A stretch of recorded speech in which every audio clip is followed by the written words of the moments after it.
नमस्कार साथियों, आपका स्वागत है मनुष्यता लेक्चर्स में। और आज इस वीडियो में आपके लिए एक नया अपडेट लेके आए हैं। जैसा कि ये बहुत सारे लोगों का कमेंट भी आता है कि एक कमेंट आया था कि दामाद का सास ससुर की प्रॉपर्टी में कितना अधिकार है। जैसे कि अगर मैं बात करूं, कोई भी व्यक्ति है वो अपने ससुराल में ससुर की प्रॉपर्टी में अगर हिस्सेदारी लेना चाहता है तो क्या ये हिस्सेदारी उसको मिलेगी या नहीं मिलेगी। साथ ही साथ अगर हम बात करें नातिन का, नाती का, नतिन का, क्या उसके नाना नानी की प्रॉपर्टी में अधिकार है। साथ ही साथ पोते का, उसके दादा दादी पे क्या अधिकार है। ये सारे कुछ आज इस वीडियो में कवर करेंगे। तो सबसे पहले अगर हम बात करें प्रॉपर्टी को लेकर यानी हिस्सेदारी को लेकर, तो बहुत सारे विवाद आजकल आपने देखे होंगे, आस पड़ोस में देखे होंगे, आपके नज़दीकी आपने परिवार में देखे होंगे। तो ये हिस्सेदारी का जो विवाद होता है वो अगर हम बात करें तो सारे लोगों के साथ हो रहा है। तो अपना अधिकार भी कोई छोड़ना नहीं चाहता है, क्योंकि भाई उसका अधिकार है, वो अपना अधिकार लेगा। तो इसी कड़ी में अगर हम बात करें कि दामाद का ससुर की प्रॉपर्टी में कितना अधिकार है, और इसको समझने से पहले आपको पहले बेटी का अधिकार समझना होगा। बेटी का अधिकार यानी अगर जो कि ये सुप्रीम कोर्ट द्वारा अधिकार दिया गया उत्तराधिकार अधिनियम संशोधन 2005 के तहत, अगर बेटी है वो चाहे आपकी कुंवारी हो, चाहे विधवा हो, चाहे शादीशुदा हो, ये तीनों ही कंडीशन में वो अपने माँ बाप के प्रॉपर्टी में पूरी तरह से हिस्सेदारी ले सकती है। उसका पूरा अधिकार है कि वो अपने माँ बाप की प्रॉपर्टी में हिस्सेदारी ले सकती है। अगर हम बात करते हैं यहाँ पे जो कि दामाद की, तो यहाँ पे दामाद का कोई भी अधिकार नहीं होता है कि अपने वो सास ससुर की प्रॉपर्टी में अधिकार ले।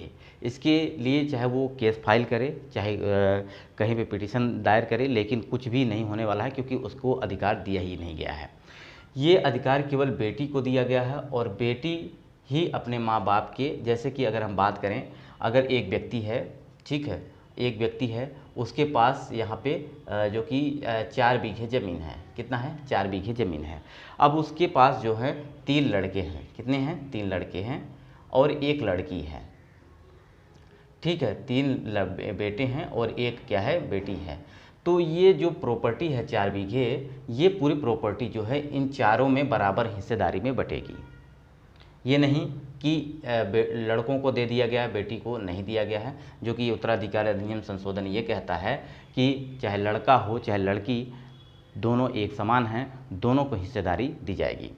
तो अब यहाँ पे एक प्रश्न और उठता है कि अगर बेटी अपने माँ बाप के प्रॉपर्टी में हिस्सेदारी लेती है तो क्या वो अपने सास ससुर की प्रॉपर्टी में भी हिस्सेदारी ले पाएगी? तो इसका सीधा सवाल का सीधा जवाब ये है कि वो अपने सास ससुर की प्रॉपर्टी में अधिकार तब ले पाएगी जब वो प्रॉपर्टी उसके पति के नाम हो गई हो, और पति भी उस समय प्रेजेंट ना हो, यानी उसकी डेथ हो गई हो। उसके बाद जो ज़मीन बचती है, जो प्रॉपर्टी बचती है, उसका अगर उसके पास बच्चे हैं, यानी मान लीजिए कि कोई व्यक्ति है, ठीक है, उसके पास जो प्रॉपर्टी है, ज़मीन है, अब उसका बेटा है और उसकी शादी होती है। उसकी शादी के बाद यहाँ पे प्रॉपर्टी जो है उसके पिता की पूरे नाम की प्रॉपर्टी उस व्यक्ति के नाम चली गई, और उसके बाद इस व्यक्ति की डेथ हो जाती है और इसके बच्चे भी हैं, ठीक है। तो जो हिस्सेदारी है वो कुछ परसेंट इसके नाम की जाएगी, लेकिन पूरी नहीं। ये आप ध्यान रखिएगा, ठीक है। तो इसी कड़ी में यहाँ पे जो बेटी है वो अपने माँ बाप के अधिकार में यानी प्रॉपर्टी में पूरा अधिकार ले सकती है। सास ससुर की प्रॉपर्टी में दामाद का कोई भी अधिकार नहीं होता है, वो किसी भी तरीके से नहीं ले सकता है, ठीक है। तो ये बात आपको समझ गए होंगे, ये प्रॉपर्टी पे किस प्रकार से अधिकार होता है। साथ ही साथ अगर मैं बात करूँ तो क्या ये नाना नानी की प्रॉपर्टी में अधिकार ले सकता है, यानी नाती या नातिन?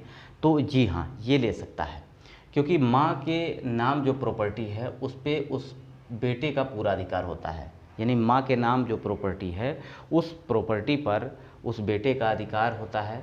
तो अगर बेटी को अधिकार दिया गया है तो उसके बच्चे को भी अधिकार है कि वो अपने नाना या नानी की प्रॉपर्टी में अधिकार ले सकता है।